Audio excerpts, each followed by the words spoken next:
Andy Hahn spends his days surrounded by artifacts from the Middle Victorian period, furniture, tableware, photos, and more.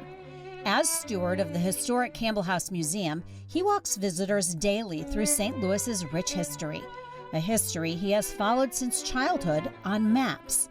It began as a hobby. It started back when I was a little kid. My grandparents in their house in Webster Groves had a big map on the wall. In 1958, Hammond's International Map of the World. And they were huge travelers, and when they would come back from their travels, they would point to me on this map where they had been. So when I was 5, I knew where Mozambique and Madagascar and all sorts of exotic places were. Hahn has used his love of maps at the museum to talk about St. Louis history.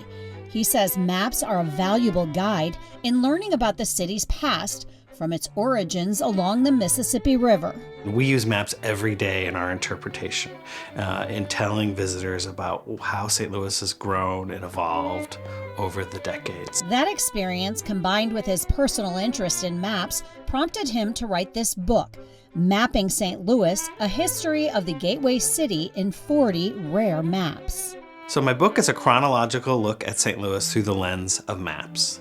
The oldest map is from 1767, just a few years after the city was founded, and the newest map is from 2021. And I tried to select maps that told different aspects of the city's history. Maps about education, maps about exploration, tourists maps, planning maps.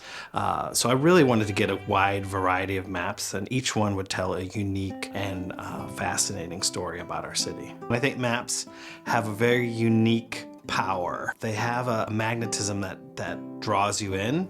Well, St. Louis is a really big place, and it's got a really... Librarian Emily J. Cox of the Missouri Historical Society wrote the book's foreword and provided Hahn with some of the maps. And if people haven't had a chance to think about it before, it's hard for them to realize how much St. Louis has changed since it was first founded in the early years. And the maps that Andy's picked out for his book really help us understand that change.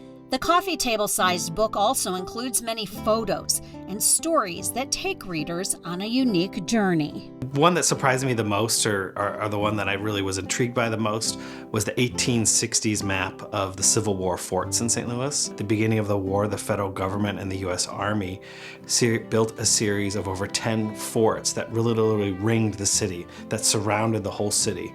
There's neighborhoods on top of where these forts are today, so I think that's a pretty cool story. There's a great map that talks about water and sewer systems in our city, and that's really important. Water is probably more relevant to our society today than ever, and so that map kind of tells part of that story.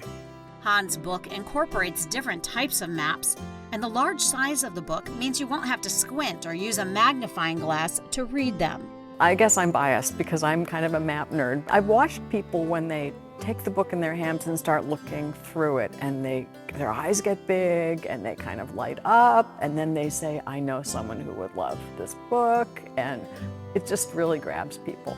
One of the things that I've enjoyed most is talking with other people who really enjoy maps. I hope that my book really can tell people different aspects of the city that they don't know about, and things that are still relevant today. Hahn's book can be found at the Campbell House Museum, as well as in St. Louis bookstores and online.